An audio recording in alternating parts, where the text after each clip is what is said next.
The eighth habit is find your voice and inspire others to find theirs. It's like the third dimension to the 7 habits of effectiveness because it gives the larger context of culture and organization in which the personal and interpersonal habits are cultivated. The concept is that you are to organize your culture and the way you recruit, train, select, compensate, and work with people so that you find their voice and they can then manage themselves. They can supervise themselves. They don't need to be controlled and managed and motivated from without. Many people struggle to find their voice because they are so much a product of what I call the social mirror. That is, other people's outside opinions of them. And gradually what happens is that they begin to lose their sense of self. When man found the mirror, he began to lose his soul.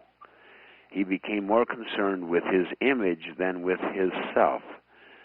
It takes someone that really deeply believes in you and affirms you and holds you to the responsible course.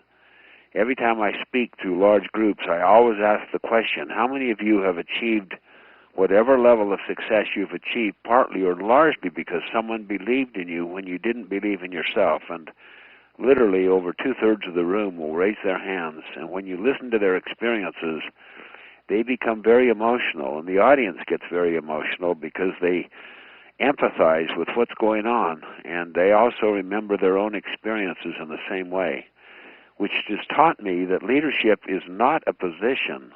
Leadership is a choice. Like Gandhi, see, he believed in the people becoming an independent nation in India, and he held no formal authority at all. He never was elected or appointed, but these people came to believe in it themselves, and now it's the largest democracy in the world, over 1 billion people. I think that the best way to find your voice inside organizations and in relationships with others is to focus on developing the 4 parts of your nature: your body, your mind, your heart, and your spirit. Most people know what the principles are in developing those 4 parts, but as they do it, a very powerful thing begins to take place inside themselves. It's like a person learning a sport. Initially, it's hard and difficult. They like it, though, but they stay with it. And if they learn the right skills and they have the muscle development, they begin to experience a form of exhilaration and freedom and enjoyment that they had not anticipated before. They'd only seen it in others. And the same thing happens in life.